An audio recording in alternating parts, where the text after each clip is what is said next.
इसी पर बात करने के लिए हमें ज्वाइन कर चुके हैं senior anchor person Javed Chaudhary साहब। चौधरी साहब, बेहद शुक्रिया वक्त देने के लिए। ये एक बड़ा हुक्म भी हम कह सकते हैं और पीटीआई के लोगों के लिए एक उम्मीद भी है, क्या कमेंट करेंगे?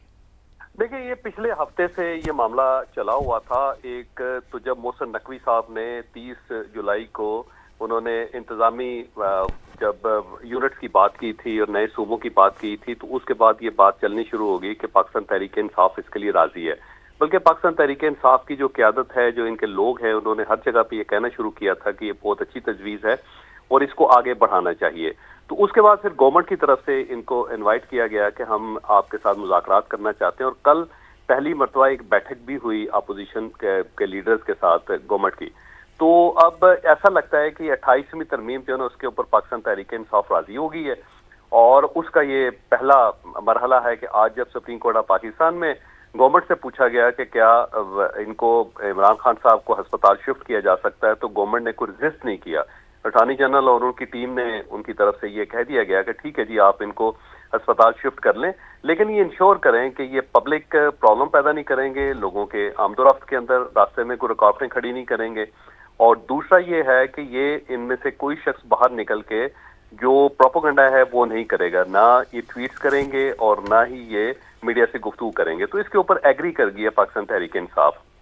और ये इससे पहले गवर्नमेंट को इन्होंने मुतला कर दिया था पाकिस्तान तहरीक इंसाफ की तरफ से कि अगर आप ये हमें रिलीफ देते हैं, हम इंश्योर करते हैं कि ना इमरान खान साहब की कोई हमशीरा, ना हमारा कोई पॉलिटिकल वर्कर या लीडर बाहर बात कर सके। तो ये सेटलमेंट है गवर्नमेंट की और पाकिस्तान तहरीक इंसाफ के दरमियान, जो आने वाले से मेरा ख्याल ये है कि बहुत अच्छा साबित। और अब ये जो इंतजामी यूनिट है उसके लिए पाकिस्तान तहरीक गवर्नमेंट को वोट करेगी। अच्छा, अब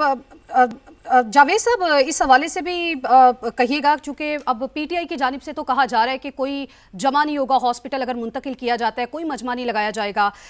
अदालत में भी आज इस बात की बात की गई है कि कोई मजमा नहीं लगाया जाना चाहिए, लेकिन अगर ऐसा होता है, वोटर सपोर्टर्स जो हैं वहाँ पर मजमा लगाते हैं, ये तो फिर सरेआम खुल्लम खुल्ला कानून की खिलाफ वर्जी होती है। ऐसे में फिर एक तो पीटीआई जो है उसने ये नहीं बताया कि उनकी हिकमत अमली क्या होगी, ये बताइएगा, और दूसरा ये भी बताइएगा कि अगर ऐसा होता है सिक्योरिटी के पेश नजर हुकूमत क्या इकदाम करेगी? एक तो पाकिस्तान तहरीक इंसाफ एक टीम बना रही है और वो टीम फैसला करेगी इमरान खान से मुलाकात करने के लिए जाना है और कौन नहीं जा सकेगा। और उसी तरफ से जब बैरिस्टर गौहर साहब की तरफ से, सलमान अकबर राजा साहब की तरफ से जब एक क्लियरेंस होगी, तो उसी के बाद इमरान खान साहब से मुलाकात के लिए कोई शख्स जा सकेगा। लेकिन इसके अंदर पॉलिटिकल वर्कर्स शामिल नहीं है, क्योंकि कोर्ट का जो ऑर्डर है उसके अंदर सिर्फ फैमिली है और डॉक्टर्स तक रसाई है उनकी। डॉक्टर्स उनके साथ मुलाकात कर सकेंगे, और उसमें भी दो, एक जो उनकी हमशीरा हैं वो, और दूसरे उनके जो पुराने डॉक्टर फैसल हैं जो सीईओ हैं शौकत खानम के, सिर्फ वो मुलाकात कर सकेंगे। और उसके बाद कुछ मेरा ख्याल है जो सियासी क़यादत है इनकी, बैरिस्टर गौहर साहब और सलमान अकबर राजा साहब को अलाउ कर दिया जाएगा, और फैमिली को हफ्ते में एक दिन। तो पॉलिटिकल वर्कर्स और पॉलिटिकल लीडरशिप जो है, जिसके अंदर सुहेल अफरीदी साहब भी शामिल है, सुहेल अफरीदी साहब को भी इजाजत नहीं मिली कि वो मुलाकात कर सकें। तो आने वाले दिनों में देखिएगा सुहेल अफरीदी साहब कोशिश करेंगे, लेकिन मेरा नहीं ख्याल कि उनकी मुलाकात इमरान खान साहब के साथ। चौधरी साहब, ये एक बड़ी अच्छी चीज है ना कि उन्होंने देखिए बड़ा बरमला कह दिया सुहेल अफरीदी ने कि हम सलमान अकबर राजा की हिदायत पे अमल करेंगे, विच इज़ गुड कि ठीक है, वो कह रहे हैं जी हम मरहलावार जो है इस चीज़ को आगे लेके चलेंगे। आपने एक बड़ा अच्छा लफ्ज़ इस्तेमाल किया which is settlement.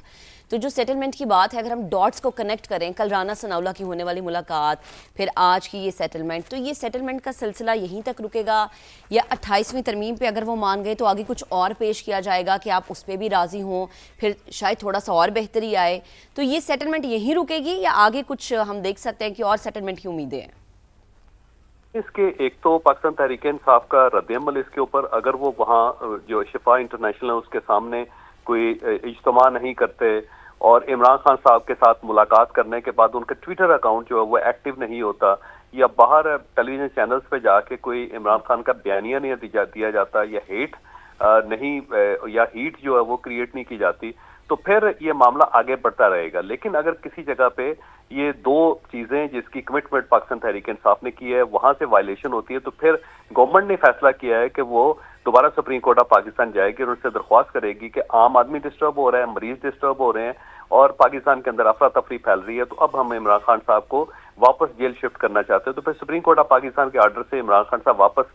Jail shift हो जाएंगे, क्योंकि ये कमिटमेंट जो है उसके ऊपर बेस करता है। और दूसरा ये है कि पाकिस्तान तहरीक इंसाफ अगर आने वाले दिनों में इंतजामी यूनिट्स के ऊपर राजी हो जाती है, बल्दियाती इलेक्शंस करवाने के ऊपर राजी हो जाती है, तो फिर ये 28वीं तरमीम जो उसकी तरफ जाएंगी। तो मुझे लगता है कि 28वीं तरमीम जो है अब आने वाले दिनों में उसका डोल जो होगा वो डाला जाएगा और पाकिस्तान तहरीक इंसाफ उसको फुल सपोर्ट करेगी। अच्छा जावेद साहब, आज अदालत में कहा गया कि कौन गारंटी देगा कि मेडिकल रिपोर्ट्स सियासत के लिए इस्तेमाल नहीं होंगी। अगर रिपोर्ट्स को सियासी मकासद के लिए इस्तेमाल किया जाता है तो उसका जिम्मेदार कौन होगा? तहरीक इंसाफ होगी, क्योंकि जो मेडिकल रिपोर्ट्स हैं वो तो जाहिर है फिर पाकिस्तान तहरीक इंसाफ के अपने डॉक्टर्स हैं वहाँ पे और उनकी हमशीरा भी हैं, और अगर वो बाहर निकल के इसके ऊपर गुफ्तगू करते हैं तो फिर ये मामला दोबारा खराब हो जाएंगे। और ये बात दुरुस्त है कि इमरान खान साहब जो हैं वो शदीद डिप्रेशन में है, जैसे कि कल हमने जो खबरों में जिक्र भी किया था उसका कि वो शदीद डिप्रेशन में, एंग्जाइटी और डिप्रेशन है और उनका ब्लड प्रेशर कंट्रोल नहीं हो रहा, और उनको जो मेडिसिन दी जा रही है वो भी हाई पोटेंसी की दी जा रही है ताकि उनका जो ब्लड प्रेशर है कंट्रोल हो। लेकिन अब सूरत हाल जो जाहिर है थोड़ी सी गंभीर है, और इसमें अगर पाकिस्तान तहरीक इंसाफ गवर्नमेंट के साथ कोऑपरेट नहीं करती तो फिर इमरान खान साहब को दोबारा जेल शिफ्ट कर दिया जाएगा और उसकी जिम्मेदार पाकिस्तान तहरीक इंसाफ खुद होगी। दूसरा, ये जो 27 सितंबर को एक लॉन्ग मार्च का ऐलान किया हुआ था सोहेल अफरीदी साहब ने, वो लॉन्ग मार्च वापस हो रहा है और सोहेल अफरीदी साहब आज शाम को या कल लॉन्ग मार्च को कॉल ऑफ करने का ऐलान करेंगे। ये भी एक सेटलमेंट का हिस्सा है, क्योंकि वो ये कॉल वापस लेंगे, क्योंकि उनकी कॉल का मकसद यही था कि इमरान खान साहब से मुलाकात करवाई जाए और उनका इलाज करवाया जाए। अभी इलाज हो चुका है, तो ये पाकिस्तान तहरीक इंसाफ ने सेटलमेंट की है कि जी हम इस जो लॉन्ग मार्च है उसको कॉल ऑफ करेंगे। तो ये कॉल ऑफ करने का ऐलान भी सोहेल अफरीदी साहब की तरफ से या फिर उनकी टीम की तरफ से मेरा ख्याल है आज शाम तक मुतवक्को है। सही है, ठीक है। अच्छा चौधरी साहब, अभी हमारे रिपोर्टर हमें ज्वाइन कर चुके हैं सुहेल, उनसे हम बात करते हैं फिर वापस आपकी तरफ आएंगे, क्योंकि लॉन्ग मार्च का ऐलान तो पीटीआई पहले भी करती रही है मगर लोग नहीं निकलते। सलमान अकरम राजा ने इस पे बरहमी का पिछले दिनों इजहार भी किया था, वो भी आपको याद होगा। इस पर आपसे कॉमेंट लेते हैं। सुहेल, आपकी तरफ आएंगे, आप बताएगा कि आपके पास इस मामले से मुतालिक क्या डिटेल्स हैं?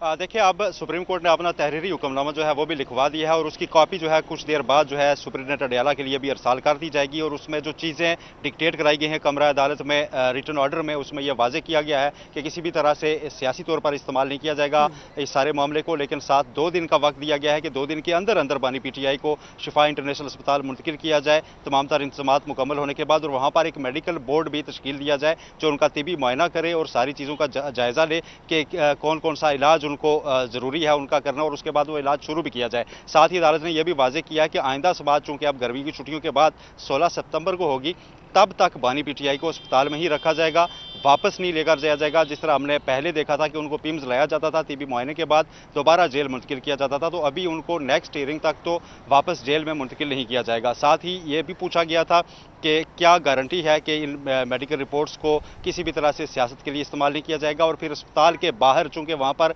जनरल पब्लिक भी आती है, मरीज होते हैं, तो वहाँ पर कोई मेला नहीं लगे। सलमान अकरम राजा ने कहा कि हमने पहले भी इस्लामाबाद हाईकोर्ट हुक्म के कमात की रोशनी में अडयाला के बाहर से भी यह सिलसिला खत्म कर दिया था, हम वहाँ से दूर जाकर मीडिया टॉक्स भी करते थे, लेकिन यहाँ पर भी ऐसी कोई चीज़ नहीं होगी। सारी क़यादत की जानिब से उन्होंने यह गारंटी दी है। सोहेल अफरीदी खुद आज अदालत में मौजूद थे, उनका भी नाम लिया उन्होंने, चीफ व्हिप अहमद डोगर मौजूद थे, पार्लिमानी जो इनके लीडर हैं शाहिद खटक वो मौजूद थे, सबका नाम लेकर उन्होंने कहा, और फिर उन्होंने कहा बैरिस्टर गौहर जो यहाँ पर मौजूद नहीं है उनकी तरफ से भी यही डायरेक्शंस है कि ये सारी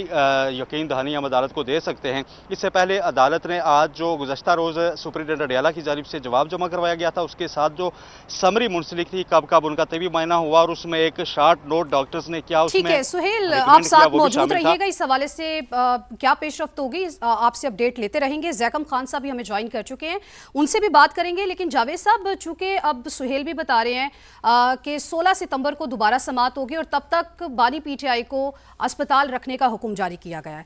उनकी सेहत के पेश नज़र आपको लगता है कि ये टाइम जो है ये एक्सटेंड भी हो सकता है और कम भी हो सकता है? मुझे लगता है कि ये एक्सटेंशन होगी, क्योंकि जो डॉक्टर्स हैं उनकी तरफ से इत्मीनान का इजहार जो जब तक नहीं किया जाता उस वक्त तक इमरान खान साहब को हॉस्पिटल के अंदर ही रखा जाएगा। मैं फिर अर्ज करूंगा कि ये बेस करता है पाकिस्तान तहरीक इंसाफ के रद्द अमल पे। अगर पाकिस्तान तहरीक इंसाफ जो बहुत ज्यादा सड़कों पे शोर वोगा नहीं करती, या फिर इनके यूट्यूबर्स बहुत ज्यादा आवाज नहीं उठाते, या इनकी हमशीराएं या फिर इनकी पार्टी के लोग अपने ट्विटर अकाउंट से दोबारा वो जो स्टेट की बैशिंग है वो स्टार्ट नहीं करते, तो ये एक्सटेंशन होती रहेगी। और ये उसी तरह होगा जिस टाइम मियां नवाज शरीफ साहब को जब अस्पताल के अंदर रखा गया था तो वो मुसलसल फिर अस्पताल के अंदर ही रहे थे, या आसफ अली जरदारी साहब जो थे वो अस्पताल के अंदर रहे थे। तो ये इनको अस्पताल की फैसिलिटी जो है वो एक्सटेंड होती रहेगी। लेकिन अगर किसी जगह पे भी पाकिस्तान तहरीक इंसाफ ने कोई धरना देने की कोशिश की, शोर शराबा करने की कोशिश की, या जो कमिटमेंट्स हुई हैं गवर्नमेंट के साथ इनकी, अगर उसको वायलेट करने की कोशिश की, तो फिर ये मामला दोबारा रिवर्स हो जाएगा। फिर इमरान खान साहब दोबारा इनको जेल शिफ्ट कर दिया जाएगा। लेकिन सरदस्त जो बुशा बीबी हैं वो वहीं पे रहेंगी, वो जेल के अंदर ही, और इमरान खान साहब जो हैं वो अस्पताल के अंदर रहेंगे। और ये सेटलमेंट है, मैं दोबारा अर्ज कर रहा हूँ कि ये गवर्नमेंट की पाकिस्तान तहरीक इंसाफ के साथ एक सेटलमेंट है। और अगर आज सुप्रीम कोर्ट ऑफ पाकिस्तान में गवर्नमेंट रेजिस्ट करती तो फिर इमरान खान साहब को जेल से अस्पताल शिफ्ट नहीं किया जा सकता था, क्योंकि गवर्नमेंट ने जब एक थोड़ी सी नरमी का इजहार किया है तो उसके बाद फिर सुप्रीम कोर्ट ऑफ पाकिस्तान ने ये ऑर्डर जारी किया। तो अब देखते हैं कि नेक्स्ट जो हेयरिंग है उस वक्त तक पाकिस्तान तहरीक इंसाफ का रद्द अमल क्या होता है। लेकिन आज शाम तक सुहेल अफरीदी साहब लॉन्ग मार्च को कॉल ऑफ कर देंगे इंशाल्लाह। ठीक है।